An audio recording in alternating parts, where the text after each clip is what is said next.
Senhor esteja convosco. Ele está no meio de nós. Evangelho de nosso Senhor Jesus Cristo, segundo Lucas. Glória a vós, Senhor. Naquele tempo, grandes multidões acompanhavam Jesus. Voltando-se, ele lhes disse: se alguém vem a mim, mas não se desapega de seu pai e sua mãe, sua mulher e seus filhos, seus irmãos e suas irmãs, e até da sua própria vida, não pode ser meu discípulo. Quem não carrega sua cruz e não caminha atrás de mim, não pode ser meu discípulo. Com efeito, qual de vós, querendo construir uma torre, não se senta primeiro e calcula os gastos, para ver se tem o suficiente para terminar? Caso contrário, ele vai lançar o alicerce e não será capaz de acabar. E todos os que virem isso começarão a caçoar, dizendo: este homem começou a construir e não foi capaz de acabar.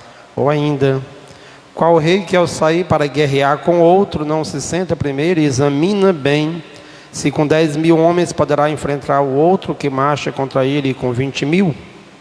Se ele vê que não pode, enquanto o outro rei ainda está longe, envia mensageiros para negociar as condições de paz. Do mesmo modo, portanto, qualquer um de vós, se não renunciar a tudo o que tem, não pode ser meu discípulo. Palavra da salvação.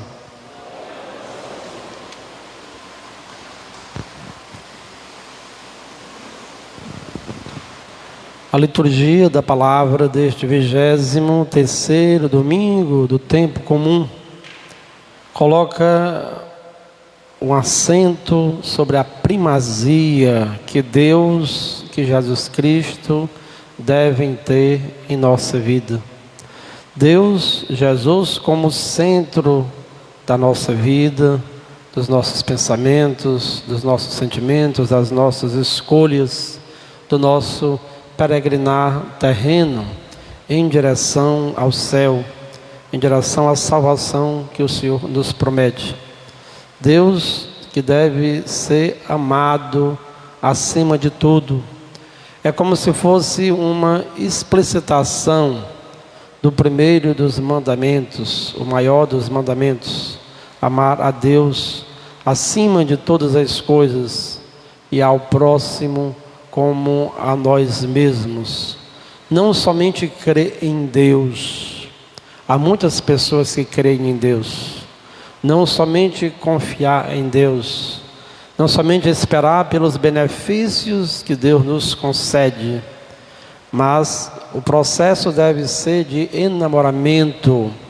Enamorar-se com Jesus no sentido de amá-lo, de desejá-lo, de querer viver esta fidelidade sempre a nosso Senhor Jesus Cristo pela obediência aos seus mandamentos. São Bento tem uma frase bonita que diz que nada e nem ninguém, nenhuma coisa nós poderemos ou deveremos colocar antes da pessoa de nosso Senhor Jesus Cristo. Isto, em sua regra, traduz muito bem o que Jesus nos quer ensinar. Jesus está diante de multidões.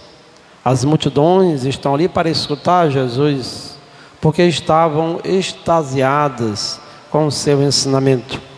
Mas as palavras de Jesus são palavras sinceras, aparentemente palavras duras. Aqui na nossa tradução para a língua portuguesa, Jesus diz que quem quiser ser o meu discípulo deve me amar muito mais do que a sua própria vida. Deve amar muito mais do que o seu pai, do que a sua mãe, do que os seus filhos, do que o esposo, do que a esposa.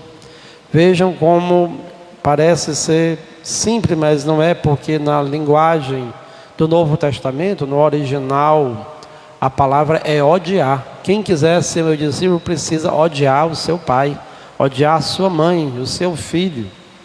Isso não é simples, porque parece ser contraditório, uma vez que honrar pai e mãe é um dos mandamentos da lei de Deus. Mas em que sentido devemos odiar? Em que sentido devemos amar mais a Jesus?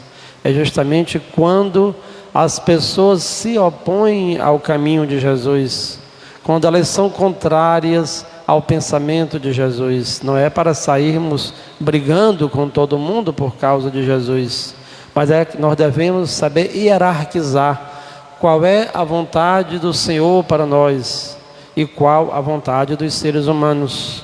Quando nós mesmos vivemos para os nossos instintos mesquinhos, quando somos escravos das paixões mais baixas e egoístas, nós devemos odiar em nós tudo isso que nos afasta da eternidade, tudo isso que nos afasta do caminho de Deus. Tomar a cruz de cada dia, renunciar à própria vida, renunciar ao egoísmo, aos seus desejos, a uma vida fácil, a um caminho largo que nos conduz à perdição.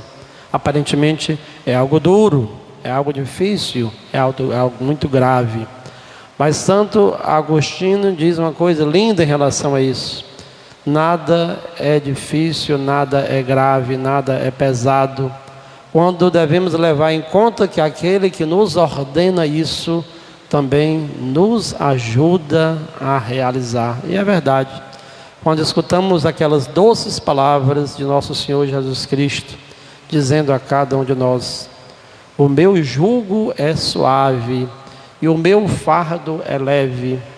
Quando nós nos decidimos por Jesus, quando temos uma escolha que é certa, renunciando a nós mesmos, devemos ter esta plena convicção de que não estamos sozinhos, que esta cruz que nós carregamos tem este grande sirineu, que é o próprio Cristo, a nos ajudar sempre para que nós possamos carregá-la.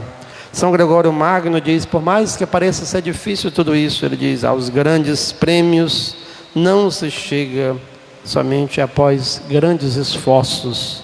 Devemos nos esforçar diariamente, irmãos e irmãs, para vivermos na presença de Deus, para vivermos nesta santa obediência a nosso Senhor Jesus Cristo, porque Ele não nos quer enganar. Diante daquelas multidões que estavam ali para escutá-lo, Ele não prometeu coisas vãs, não prometeu glória, mas prometeu a verdade do seguimento, a verdade de sermos seus discípulos, os seus seguidores. E assim nós nos alegramos com esta Santa Missa, com esta Santa Eucaristia, porque também queremos dar nosso sim a nosso Senhor Jesus Cristo, pedindo que Ele nos conduza nesta terra com uma vida cheia de sabedoria. A sabedoria não vem dos homens, a sabedoria não vem dos livros. Quem é que é capaz de compreender os desígnios do Senhor? A primeira leitura faz essa pergunta. Se nós não somos capazes de entender sequer as situações do nosso cotidiano, o que dizer das coisas dos céus, das coisas de Deus, das coisas do alto? A sabedoria é comunicada, é revelada, porque Deus envia o seu Espírito para que nós possamos compreender os seus desígnios. E esta sabedoria transcende, ultrapassa o nosso conhecimento, a nossa inteligência humana tão limitada. Esta sabedoria que vem de Deus, que nos ensina a ser discípulos, a morrer para nós mesmos, a matar em nós este homem velho, para que o homem novo, feito à estatura de Cristo, possa dominar a nossa vida e os nossos caminhos. Assim nós buscamos a cada dia esta sabedoria que em tudo nos ultrapassa. Ultrapassa-nos em conhecimento e também ultrapassa-nos nas nossas próprias virtudes, nas nossas forças, nas nossas qualidades. Isso para dizer, quando nos sentimos pequenos diante do chamado que o Senhor nos faz, saibamos que Ele mesmo nos capacita, Ele mesmo nos fortalece para que possamos corresponder santamente à sua vontade. Louvado seja o nome de nosso Senhor Jesus Cristo. De pé,